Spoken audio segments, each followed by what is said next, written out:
अष्टम स्कंद का आरंभ। हरि तुम हरो जन की भीर, द्रौपदी की लाज राखी तुम बढ़ायो चीर।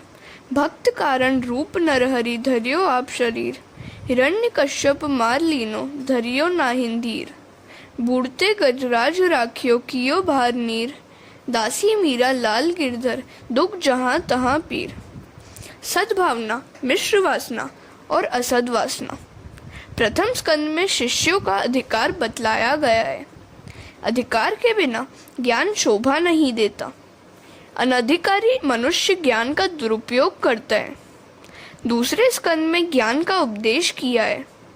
वहाँ मनुष्य मात्र का कर्तव्य क्या है यह बताया गया है। मनुष्य जीवन भोग भोगने के लिए नहीं दिया गया है। ईश्वर की आराधना करके ईश्वर को पाने के लिए ये मानव शरीर दिया गया है। तृतीय स्कंद में ज्ञान को जीवन में किस प्रकार उतारना है यह कथा सुनाई गई है। इस ज्ञान को जीवन में उतारने वाले के चारों पुरुषार्थ सिद्ध होते हैं। अतः चौथे स्कंद में 4 पुरुषार्थों की कथा सुनाई गई। 5वें स्कंद में ज्ञानी परमहंसों के और भागवत परमहंसों के लक्षण बताए गए। सबके स्वामी परमात्मा है। इसके बाद छठे स्कंद में पुष्टि की कथा आई है। जीव पर परमात्मा अनुग्रह करते हैं। जीव के पाप से ईश्वर कुछ नहीं मांगते। ईश्वर निरपेक्ष है तो भी ईश्वर जीव पर कृपा करते हैं। मनुष्य जब अपने किए हुए पापों को याद करेगा तो उसको पता लगेगा कि जो कुछ उसे मिला है उसके लिए वह योग्य नहीं है। जब जन्म हुआ तब जीव शुद्ध था, पर जब उसमें समझ आई तब वह असत्य बोलने लगा। ईश्वर जीव को अनेक अवसर देते हैं और वे आशा रखते हैं कि जीव अपना जीवन सुधारेगा। केवल कथा सुनने से लाभ नहीं होता। कथा सुनकर मनन करके उसे जीवन में उतारो। प्रभु ने हमारे लिए चिंता करने जैसा कुछ नहीं रखा। ईश्वर की जीव पर अनंत कृपा है, परंतु जीव उसका उपयोग नहीं करता। पवित्र विचार करने के लिए प्रभु ने मन दिया है। जो मन शक्ति का दुरुपयोग करता है वही दैत्य है। मन में शक्ति है। जब जीव ईश्वर स्वरूप में लीन होता है तब मन शक्ति का विकास होता है, पर जब मन विषयों में भटकता है तब मन शक्ति का विनाश होता है। ईश्वर जीव मात्र पर कृपा करते हैं, उसकी पात्रता से अधिक उसे देते हैं। 7वें स्कंद में वासना की कथा सुनाई और बताया कि प्रहलाद की सद्वासना है, मनुष्य की मिश्र वासना और हिरण्यकश्यपु की असद वासना।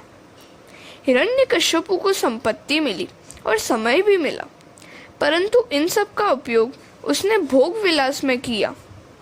शक्ति का उपयोग दूसरों को दुख देने में किया। मर्यादा के बिना भोग मनुष्य को रोगी बनाता है। भोग इंद्रियों को रोगी बनाने के लिए नहीं है, इंद्रियों को निरोगी रखने के लिए भोग है।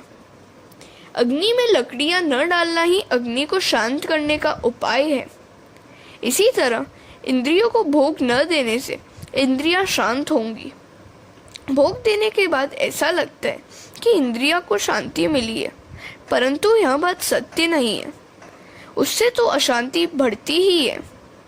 मुझे जो कुछ मिला है वह केवल मेरे लिए ही है, ऐसा मानना ही असद वासना है। परमात्मा ने मुझे जो कुछ दिया है वह सबके लिए है, ऐसा सोचना ही सद्वासना है।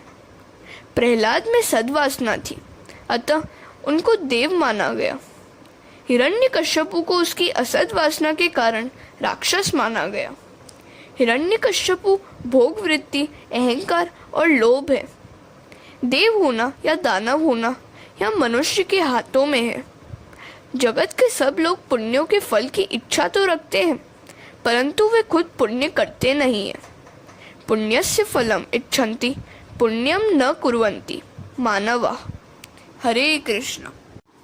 सदा ध्यान में रखो कि तुम्हारे कर्म के फल तुमको ही भोगने पड़ेंगे। इसमें दोष किसका? अगर दांतों के नीचे आकर जीभ कट जाए तो दोष किसका? वह तो सहना ही पड़ेगा। भक्ति में आगे बढ़ने का पहला साधन संयम है। संयम को धीरे धीरे बढ़ाओ और भोग मार्ग की ओर बहती हुई इंद्रिय शक्ति को प्रभु के मार्ग की ओर मोड़ दो। वासना का विनाश होने पर ब्रह्म भाव जागता है। जब तक मन में सूक्ष्म वासना है तब तक जीव और ईश्वर का मिलन नहीं होता। वासना ज्ञानानुभव में विघ्न करता है। वासना के विनाश के लिए 8वें स्कंद में 4 उपाय बतलाए गए हैं। भागवत का फल है रास लीला। जीव को श्री कृष्ण से मिलना है। एक बार श्री कृष्ण से मिल जाने के बाद जीव उनसे अलग नहीं हो पाता। रास में उसी को प्रवेश मिलता है जो कि वासना का विनाश करता है। अनेक जन्मों की वासना मन में भरी हुई है। वासना अनेक प्रकार के दुख देती है, फिर भी मनुष्य उसको छोड़ता नहीं है। ईश्वर का अनुभव हुए बिना वासना जाती नहीं है। जब तक वासना में आकर्षण होगा तब तक वासना नहीं जाएगी। कुंभक को बढ़ाओगे तो वासना का विनाश होगा। प्राणों को शरीर में टिकाए रखोगे तो वासना का विनाश होगा। बार बार मन में ऐसा संकल्प करो कि मुझे परमात्मा से मिलना है। जब 2 आत्माएं मिलती हैं तब उनके मिलने से भी यदि आनंद मिलता है तो सब प्राण सूक्ष्म रूप से जिन परमात्मा में बसे हुए हैं उन परमात्मा से मिलते समय कितना आनंद होगा। मुझे ईश्वर से मिलना है, ऐसी कामना करो। वासना को अलौकिक बनाओ। जो दुष्ट संस्कार मन को मिले हुए हैं वे दूर हो और मन को अच्छे संस्कार मिले, इसलिए सत्संग जरूरी है। सत्संग से वासना उच्चतम बनेगी। वासना को अलौकिक बनाओ। जो दुष्ट संस्कार मन को मिले हुए हैं वे दूर हो और मन को अच्छे संस्कार मिले, इसलिए सत्संग जरूरी है। सत्संग से वासना उच्चतम बनेगी। वासना को अलौकिक बनाओ। मनुष्य बार बार जैसा बोलता है और जिसका विचार करता है वैसा ही खुद बनता है। 8वें स्कंद में वासना का विनाश करने के लिए 4 उपाय बतलाए गए हैं। वासना का विनाश इन 4 उपायों से होता है।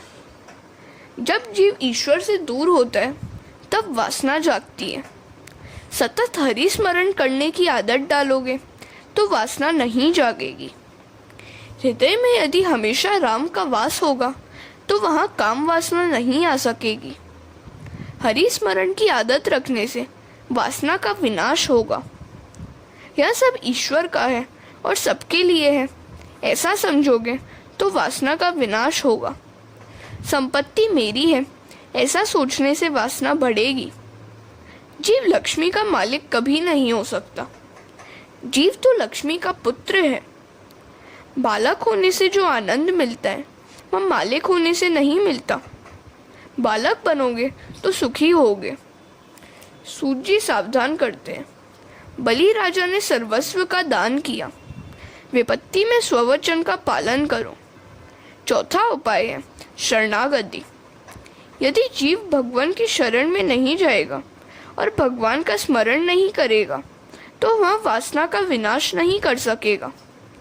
वासना का नाश करने के बाद ही रासलीला में जाना है। धीरे धीरे राजा परीक्षित के मन की शुद्धि करके सुखदेव जी उन्हें रासलीला में ले जाएंगे। हरे कृष्णा।